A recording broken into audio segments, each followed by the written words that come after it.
ಒಂದು ಪ್ರೊಫೆಷನಲ್ ಇದ್ದಾಗ ನಾನು ಫಸ್ಟ್ ನನ್ನ ಪ್ರೊಫೆಷನಲ್ ಪೀರಿಯಡ್ ಅಲ್ಲಿ ನಾನು ಕಾರಾಗೃಹ ನೋಡೋಕೆ ನನಗೆ ಕರ್ಕೊಂಡು ಹೋದ್ರು IAS ಪ್ರೊಫೆಷನಲ್ ಇದ್ದಾಗ. ಸೊ ಅಲ್ಲಿ ಒಳಗಡೆ ಹೋಗಿ ನಾನು ಬಂದ ಮೇಲೆ ನನಗೆ ರಾತ್ರಿ ಎಲ್ಲ ಕೂಡ ನನಗೆ ಸ್ವಲ್ಪ ನಿದ್ರೆ ಬಂದಿಲ್ಲ, ಸ್ವಲ್ಪ ಯೋಚನೆ ಆಗ್ತಾ ಇತ್ತು.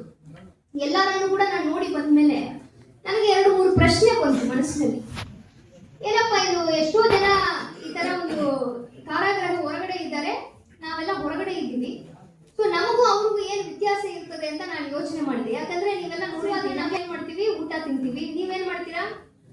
ನೀವು ಹಸಿವಾದ್ರೆ ಊಟ ತಿಂತೀರಿ. ನಮಗೂ ಟೈಮ್ ಆದ್ರೆ ಊಟ ಕೊಡ್ತಾರೆ, 1 ಗಂಟೆ ಆದ್ರೆ ಲಂಚ್ ಟೈಮ್ ಕೊಡ್ತಾರೆ, ನಿಮಗೂ ಟೈಮ್ ಆದ್ರೆ ಊಟ ಕೊಡ್ತಾರೆ. ಅಲ್ಲಿಂದ ನಾವು ದುಡಿದಿದ್ರೆ ನಮ್ಗೆ ಊಟ ಸಿಗ್ತದೆ. ಇಲ್ಲಿ ಕೂಡ ನೀವು ಬೇರೆ ಬೇರೆ ಕೆಲಸ ಎಲ್ಲ ಮಾಡಿ ನಿಮ್ಗೆ ಅಕೌಂಟ್ಗೆ ದುಡ್ಡನ್ನು ಕೂಡ ಹಾಕ್ತಾರೆ, ಹೌದಲ್ವಾ? ನಿಮಗೂ ಬೇರೆ ಬೇರೆ ಕೆಲಸಗಳೆಲ್ಲ ಕಲಿಸ್ಕೊಡ್ತಾರೆ. ಸೊ ಇದು ಎಲ್ಲ ಇಲ್ಲಿನೂ ನಿಮ್ಗೆ ಫ್ರೆಂಡ್ಸ್ ಎಲ್ಲರೂ ಕೂಡ ಇಲ್ಲಿ ಇರ್ತಾರೆ, ನಮಗೆ ಕೂಡ ಅಲ್ಲಿ ಫ್ರೆಂಡ್ಸ್ ಎಲ್ಲ ಇರ್ತಾರೆ. ನಾವು ಸುಮಾರು ಆಚರಣೆ ಎಲ್ಲ ಮಾಡ್ತಿದೀವಿ. ಇಲ್ಲಿನೂ ನೀವು ಸುಮಾರು ಮಹಿಳಾ ದಿನಾಚರಣೆ, ಮಕ್ಕಳ ದಿನಾಚರಣೆ ಎಲ್ಲಾನು ನೀವು ಇಲ್ಲಿನೂ ಆಚರಣೆ ಮಾಡ್ತೀವಿ. ಸೊ ಇದು ಎಲ್ಲ ಆದ ಮೇಲೆ ನಮಗೂ ಅವ್ರಿಗೂ ಏನಪ್ಪ ವ್ಯತ್ಯಾಸ ಅಂತ ನನಗೆ ಕೂಡ ಒಂದು ಯೋಚನೆ ಬಂತು. ನಾನು ಇದೆಲ್ಲ ಯೋಚನೆ ಮಾಡಿದ ಮೇಲೆ ನನಗೆ ಒಂದೇ ಒಂದು ವಿಷಯ ಮಾತ್ರ ವ್ಯತ್ಯಾಸ ಸಿಕ್ಕಿದ್ರು. ಅಂದ್ರೆ ಎಲ್ಲಾನು ಒಂದೇ ತರ ತಾನೇ ಇದೆ ಅಲ್ಲ, ಆ ಒಂದು ವ್ಯತ್ಯಾಸ ಏನಂತ ನಾನು ರಾತ್ರಿ ಎಲ್ಲ ಯೋಚನೆ ಮಾಡುವಾಗ ನನಗೆ ಕಂಡುಹಿಡಿದಿರುವುದು ಆ ವ್ಯತ್ಯಾಸ. ನಾವು ನೈಟು ಹೊರಗಡೆ ಇರುವುದು ಮಲಗುವಾಗ ರೂಮ್ ಅನ್ನು ಒಳಗಡೆಯಿಂದ ಲಾಕ್ ಮಾಡ್ಕೊಂಡು ಮಲಗ್ತೀವಿ. ಆದ್ರೆ ಕಾರಾಗೃಹದಲ್ಲಿ ಏನ್ ಮಾಡ್ತಾರೆ, ಹೊರಗಡೆಯಿಂದ ಲಾಕ್ ಮಾಡ್ತಾರೆ. ಅದು ಒಂದೇ ವ್ಯತ್ಯಾಸ. ಬಟ್ ಆದ್ರೆ ಅದು ಒಂದು ಸಣ್ಣ ವ್ಯತ್ಯಾಸ ಅಂತ ತಿಳ್ಕೊಂಡ್ಬೇಡಿ, ಇದ್ರದ ಆಳವಾದ ಅರ್ಥ ನೀವು ತಿಳ್ಕೊಬೇಕು. ಮನುಷ್ಯ ಅಂದ್ರೆ ತನ್ನಿಂತಾನೆ ನಾವು ಯಾವುದು ಸರಿ ಯಾವುದು ತಪ್ಪು ಅಂತ ನನಗೆ ತಿಳಿದಿದ್ರೆ ನಾನೇ ನನ್ನನ್ನು ಕಂಟ್ರೋಲ್ ಮಾಡ್ಕೊಂತ ಇದ್ದೀನಿ. ಅದು ಒಳಗಡೆಯಿಂದ ಲಾಕ್ ಮಾಡೋದು. ಒಂದು ವೇಳೆ ನಾವು ಯಾವುದು ಸರಿ ಯಾವ್ದು ತಪ್ಪು ಅಂತ ಗೊತ್ತಿಲ್ಲದೆ ಯಾವುದೋ ಒಂದು ಘಟನೆಯನ್ನು ನಾವು ಮಾಡಿಬಿಟ್ಟಿದ್ದೀವಿ ಅಂದ್ರೆ ಯಾರೋ ಒಬ್ರು ಬಂದು ನಿಮ್ಮನ್ನು ಕಂಟ್ರೋಲ್ ಮಾಡ್ತಾರೆ. ಅದಕ್ಕೆ ಹೊರಗಡೆಯಿಂದ ಲಾಕ್ ಮಾಡ್ತಾ ಇರೋದು.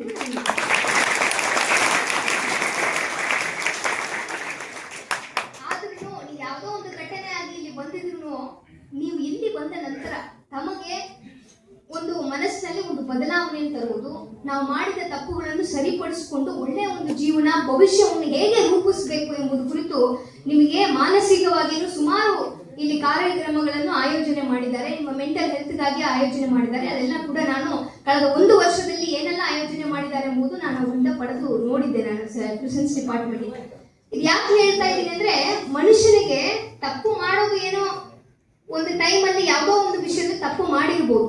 ಆದ್ರೆ ಮಾಡಿದ ತಪ್ಪನ್ನು ಮತ್ತೊಮ್ಮೆ ನಾವು ಮಾಡದೇ ಇರುವುದಕ್ಕೆ ಯಾವ ರೀತಿಯಲ್ಲಿ ನಮ್ಮ ಮನಸ್ಥಿತಿಯನ್ನು ಇಟ್ಕೊಳ್ಬೇಕು ಅಂತ ನೀವು ನೋಡ್ಬೇಕು. ಯಾಕಂದ್ರೆ ಮನುಷ್ಯ ಅಂದ್ರೆ ಬರೀ ಮನಸ್ಸು ಮಾತ್ರ ಅಲ್ಲ, ನಿಮ್ಮ ಮೆದುಳು, ಮನಸ್ಸು, ದೇಹ ಇದು ಎಲ್ಲರೂ ಕೂಡ ಒಂದೇ ಲೈನ್ ಅಲ್ಲಿ ಇದ್ದಾಗ ಮಾತ್ರ ಸರಿಯಾದ ಕೆಲಸವನ್ನು ನಾವು ಮಾಡೋದಕ್ಕೆ ಸಾಧ್ಯ. ಒಂದು ಉಪನಿಷತ್ತಲ್ಲಿ ಇರುವ ಒಂದೇ ಒಂದು ಕಥೆಯಲ್ಲಿ ನನ್ನ ಮಾತನ್ನು ಮುಗಿಸ್ತೀನಿ. ಒಬ್ಬ ಬೇಡ ಏನ್ ಮಾಡಿದ, ಒಂದು ಕಾಡಿಗೆ ಬೇಟೆ ಆಡೋದಕ್ಕೆ ಹೋದ್ಮೇಲೆ ಒಂದು ಹಕ್ಕಿ ಸಿಕ್ತು. ಹಕ್ಕಿಯನ್ನು ಹಿಡಿದ. ಆ ಹಕ್ಕಿ ಅವನನ್ನು ನೋಡಿ ಕೇಳ್ತು, ಅಯ್ಯೋ ನನಗೆ ಬಿಟ್ಬಿಡು, ನಾನು ಇನ್ನೂ ಸ್ವಲ್ಪ ದಿವಸ ಜೀವನ ಮಾಡ್ಬೇಕು, ನನ್ನನ್ನು ಬಿಟ್ಬಿಡು. ಅವನು ಬೇಡ, ನೀನ್ ಯಾಕೆ ಬಿಡ್ಬೇಕು, ನಿನ್ಗೆ ಬಿಡ್ಬೇಕಾದ್ರೆ ನನಗೇನೋ ಸಹಾಯ ಆದ್ರೆ ನಾನು ಬಿಡ್ತೀನಿ ಅಂತ. ಸರಿ, ನನ್ನ ಕೈಯಿಂದ ನಿನ್ಗೆ ಏನ್ ಸಹಾಯ ಮಾಡಕ್ಕಾಗ್ತದೆ, ನಾನು ಬೇಕಾದ್ರೆ ನಿನ್ಗೆ 3 ಒಳ್ಳೆಯ ಒಂದು ಭವಿಷ್ಯವನ್ನು ರೂಪಿಸೋಕೆ, ಒಳ್ಳೆಯ ಬದುಕನ್ನು ನೀವು ಕಟ್ಟಕ್ಕೆ ನಿನ್ಗೆ 3 ವಿಷಯಗಳನ್ನು, ಸಜೆಷನ್, ಒಂದು ಅಡ್ವೈಸ್ ಅನ್ನು ನಿನ್ಗೆ ಕೊಡ್ತೀನಿ ಅಪ್ಪ ಅಂತ ಹೇಳ್ತು. ಹೌದಾ ಅಂತ, ಆಯ್ತು ನೀನು ಕೊಡು ಅಂತ. ಬಟ್ ಆದ್ರೆ ಆ ಪಕ್ಷಿ ಏನ್ ಮಾಡ್ತು, ಒಂದು ಕಂಡೀಷನ್ ಹಾಕ್ತು. ನನಗೆ ಫಸ್ಟ್ ನಾನು ಏನು ಅಡ್ವೈಸ್ ಕೊಡ್ತೀನಿ, 3 ಅಡ್ವೈಸ್ ನಿನಗೆ ಕೊಡ್ತೀನಿ. 1ನೇ ಅಡ್ವೈಸ್ ಕೊಟ್ಟಿದ ಮೇಲೆ ನೀನು ನಿನ್ನ ಕೈಯಿಂದ ನನ್ನನ್ನು ಬಿಡಬೇಕು. 2ನೇ ಅಡ್ವೈಸ್ ಕೊಟ್ಟಿದ ಮೇಲೆ ನಾನು ಮರದ ಮೇಲೆ ಹೋಗಿ ಕುತ್ಕೊಂತೀನಿ. 3ನೇ ಅಡ್ವೈಸ್ ಕೊಡುವಾಗ ನಾನು ಹಾರಿ ಹೋಗ್ತೀನಿ ಅಂತ. ಅದಕ್ಕೆ ಒಪ್ಪಿದ್ರೆ ನಾನು ಮಾಡ್ತೀನಿ. ಸರಿ ಆಯ್ತು, ಏನೋ ಒಂದು ಅಡ್ವೈಸ್ ಕೊಡ್ತಾ ಇದೆ ಈ ಒಂದು ಹಕ್ಕಿ, ಕೊಡಿ ಅಂತ ಹೇಳಿದ್ರು. ಆಯ್ತಂತ ಫಸ್ಟ್ ಆ ಹಕ್ಕಿ ಹೇಳಿದ ಅಡ್ವೈಸ್ ಏನು ಗೊತ್ತಾ, ಮನುಷ್ಯನಿಗೆ ಹೇಳ್ತು, ನೀನ್ ಹಿಂದಿನ ಕಾಲದಲ್ಲಿ ಏನೋ ತಪ್ಪು ಮಾಡಿದ್ರೆ, ಹಿಂದಿನ ಕಾಲದಲ್ಲಿ ನಿಮ್ಗೇನೋ ನೋವಾಗಿದ್ರೆ, ನಿಮ್ಗೇನೋ ನಷ್ಟ ಆಗಿದ್ರೆ, ಅದನ್ನು ಈಗಲೂ ಕೂಡ ಅದನ್ನೇ ನೀವು ಚಿಂತೆ ಮಾಡಿ, ಅದರ ಬಗ್ಗೆನೇ ನೀನು ಚಿಂತೆ ಮಾಡಿ ನಿನ್ ಜೀವನ ಹಾಳು ಮಾಡಬಾರದು ಅಂತ ಹೇಳಿದ್ರು. ಇವನು ಕೇಳ್ಕೊಂಡ, ಹೌದಾ. 2ನೇದು ಒಂದು ಸ್ವಲ್ಪ ಅದು ಮರದ ಮೇಲೆ ಕುತ್ಕೊಂಡು ಹೇಳಿತು. ಇನ್ನೊಂದು, ನನ್ನ ಹೊಟ್ಟೆ ಒಳಗಡೆ ಏನಿತ್ತು, ನನ್ನ ಹೊಟ್ಟೆ ಒಳಗಡೆ 2 ದೊಡ್ಡ ದೊಡ್ಡ ಡೈಮಂಡ್ಸ್ ಇದಾವೆ ಅಂತ ಹೇಳಿತು.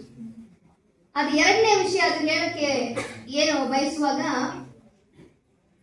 ಯಾರಾದ್ರೂ ಒಂದು ವಿಷಯ ನಿನಗೆ ಹೇಳಿದ್ರೆ, ಯಾವ್ದಾದ್ರು ಒಂದು ವಿಷಯ ಯಾರಾದ್ರೂ ನಿಮಗೆ ಹೇಳಿದ್ರೆ, ಆ ವಿಷಯದ ಬಗ್ಗೆ ನೀನು ಚಿಂತನೆ ಮಾಡ್ಬೇಕು. ನಿನಗೆ ದೇವರು ಕೊಟ್ಟಿರೋ ಬುದ್ಧಿಯನ್ನು ಉಪಯೋಗಿಸಿ ಅದು ಸರಿನಾ, ಈ ಅಪ್ಪ ಹೇಳೋದು ಕರೆಕ್ಟಾ ಇಲ್ವಾ ಅನ್ನೋದು ಯೋಚನೆ ಮಾಡಬೇಕು.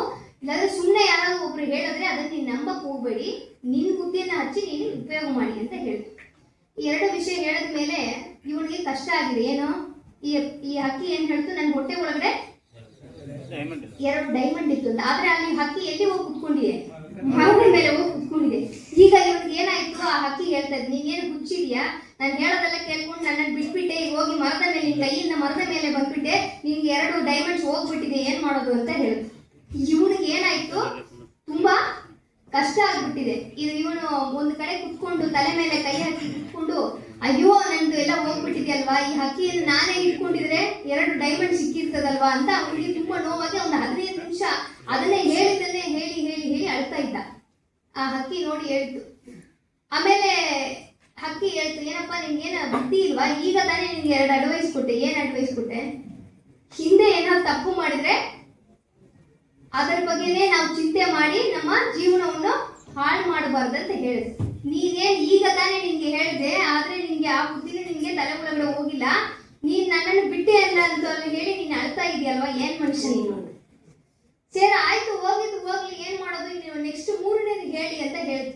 ಅವಾಗ ಹಕ್ಕಿ ಹೇಳ್ತದೆ, 2ನೇದು ನಿನ್ಗೆ ಏನ್ ಹೇಳಿದೆ, ಯಾರಾದ್ರೂ ಒಬ್ರು ಹೇಳಿದ್ರೆ ಅದನ್ನ ನಂಬಕ್ ಹೋಗ್ಬೇಡಿ, ನಿನ್ ಬುದ್ಧಿ ಉಪಯೋಗಿಸಿ. ಇಷ್ಟು ಚಿಕ್ಕ ಹಕ್ಕಿ ಹೊಟ್ಟೆ ಒಳಗಡೆ 2 ಡೈಮಂಡ್ ಇರಕ್ಕೆ ಏನಾದ್ರು ಸಾಧ್ಯ ಇದೆಯಾ? ನಿನ್ಗೇನ್ ಬುದ್ಧಿ ಇದೆಯಾ, ಏನ್ ಮನುಷ್ಯನ ಅಂತ ಕೇಳಿದ್ರು. ನೀನ್ ಯೋಚನೆ ಮಾಡ್ಬೇಕಾ ಇಲ್ವಾ, ಇಷ್ಟು ಚಿಕ್ಕದಾಗಿದೆ, ನಂದೇ ಒಂದ್ ದೇಹ ಇಷ್ಟೇ ಚಿಕ್ಕದಿದೆ, 2 ದೊಡ್ಡ ಡೈಮಂಡ್ ಎಲ್ಲಿಂದ ಬರ್ತದಪ್ಪ, ನಾನು ಹೇಳಿದೆಲ್ಲ ನೀನ್ ಹೆಂಗ್ ನಂಬಕ್ ಹೋಗಿದೆ, 2ನೇದು ಕೂಡ ನೀನ್ ಪಾಲನೆ ಮಾಡಿಲ್ಲ. ಈಗ ನಿನಗೆ 3ನೇದು ಹೇಳಿ ನನಗೇನಾಗ್ಬೇಕು, 2 ವಿಷಯ ಈಗ ತಾನೇ ಹೇಳಿದ್ರೆ ನಿಮ್ಗೆ ಉಪಯೋಗ ಆಗಿಲ್ಲ, ನೀನ್ ಏನ್ ಇಂಪ್ಲಿಮೆಂಟ್ ಮಾಡಿಲ್ಲ, 3ನೇದು ನಿಮ್ಗೆ ಹೇಳಿದ್ರೆ ಏನ್ ಉಪಯೋಗ ಇಲ್ಲ, ಆಯ್ತು ನೀನು ಹೋಗಂತ ಹೇಳ್ಬಿಟ್ಟು ಅದು ಹಾರಿದೆ ಅಂತ ಒಂದು ಕತೆ ಇದೆ. ಯಾಕೆ ಹೇಳ್ತಾ ಇದ್ದೀನಿ ಅಂದ್ರೆ, ಮನುಷ್ಯನಿಗೆ ಎಷ್ಟೋ ಸತಿನೂ ಕೆಲವೊಂದು ವಿಷಯಗಳು ಹೊರಗಡೆಯಿಂದ ಬಂದಾಗ್ಲೂ ಒಳಗಡೆಯಿಂದ ಒಂದು ಬದಲಾವಣೆ ಆಗಿಲ್ಲ ಆದ್ರೆ ಎಷ್ಟೋ ವಿಷಯ ಹೊರಗಡೆಯಿಂದ ಬಂದ್ರೂ ಕೂಡ ಅದು ಸಾರ್ಥಕ ಆಗುವುದಿಲ್ಲ.